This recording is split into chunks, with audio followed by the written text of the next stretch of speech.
వీడియోలో మనం చెప్పుకునే సండే మండేలు, జనవరి, ఫిబ్రవరిలు అనేవి గ్రెగోరియన్ క్యాలెండర్ని అనుసరించి పేర్కొనబడినవి. అలాగే మన తెలుగు సాంప్రదాయంలో రోజులు, తిథులు, నెలలు, వారాలు, సంవత్సరాలు చాంద్రమానము, సౌరమానమును ఆధారంగా చేసుకుని పేర్కొనబడినవి. మరి ఆ విషయాలను ఈరోజు వీడియోలో తెలుసుకుందామా? అందరికీ నమస్కారం. నా పేరు మాధురి. పెద్దల బాలశిక్ష ఛానల్కు స్వాగతం. భూమి తన చుట్టూ తాను తిరగటానికి 24 గంటలు తీసుకుంటుంది. దానినే భ్రమణం లేక రొటేషన్ అని కూడా అంటాం.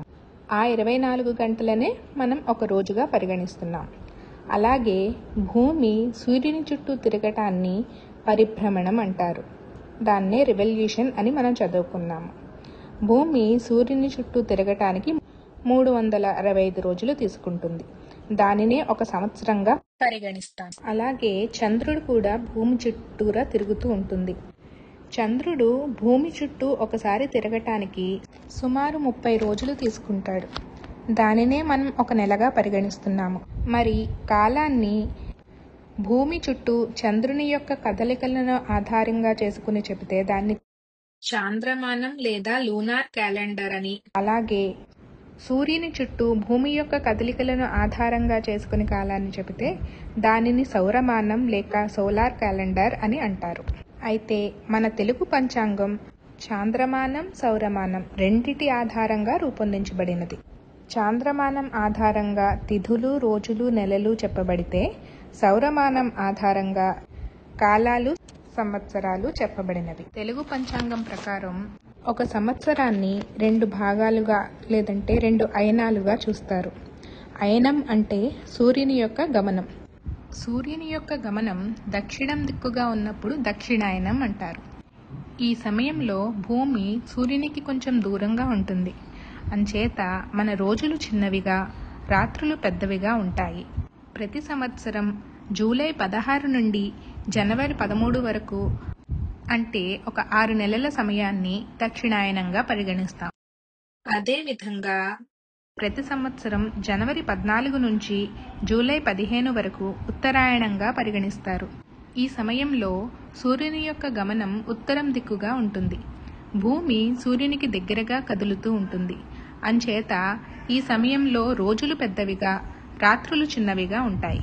అయితే పురాణాల ప్రకారం దక్షిణాయనానికి, ఉత్తరాయణానికి ఒక ప్రత్యేకత ఉన్నది. దక్షిణాయనం మొదలవగానే విష్ణుమూర్తి క్షీర సముద్రంలో ఆదిశేషునిపై పవళించి యోగ నిద్రలోకి జారుకుంటాడట. అంచేత దీనిని దేవతల యొక్క రాత్రి అంటారు.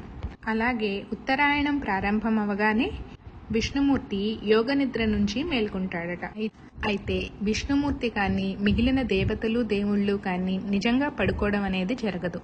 దేవుళ్ళు, దేవతలు నిద్ర, అలసట వంటి భావనలకు అతీతులు. అయితే ఈ యోగ నిద్ర యొక్క ఆధ్యాత్మిక అర్థం చూసుకుంటే దక్షిణాయనం సమయంలో మనం మన యొక్క దైవిక శక్తిని అంతర్లీనం చేసుకుని భగవంతుణ్ణి ప్రార్థిస్తూ ఆధ్యాత్మిక శక్తిని పెంపొందించుకోవాలి అని సూచిస్తుంది. అంచేత మనం చూసుకుంటే మన పండగలు కానీ, పూజలు కానీ సాధారణంగా ఈ సమయంలోనే ఉంటాయి. పోలుపాడ్యమి, శ్రావణ మాసము, వినాయక చవితి, దసరా నవరాత్రులు, దీపావళి, కార్తీక మార్గశిర మాసాలు ఇలా దక్షిణాయన సమయంలో మన మనసు దైవం వైపు కేంద్రీకరించేలా మన పండుగలు ఉంటాయి. అలాగే జనవరి మాసంలో సూర్యుడు మకర రాశిలో ప్రవేశించే కాలాన్ని ఉత్తరాయణం అంటారు.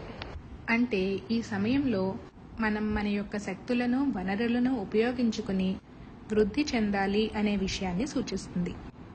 ఈ వీడియో ద్వారా మన తెలుగు పంచాంగం ఆధారపడిన చాంద్రమానం, సౌరమానం, అలాగే దక్షిణాయనం, ఉత్తరాయణం అనే విషయాలను అర్థమయ్యేలా చెప్పానని అనుకుంటున్నాను. ఇలాంటి మరెన్నో మంచి విషయాలను రాబోయే వీడియోల్లో చెప్పుకుందాం. మరి ఈ వీడియోలు మీ వరకు చేరాలి అంటే మీరు తప్పకుండా మా పెద్దల బాలశిక్ష ఛానల్కు సబ్స్క్రైబ్ చేసుకోవాలని కోరుకుంటూ సెలవు. నమస్కారం.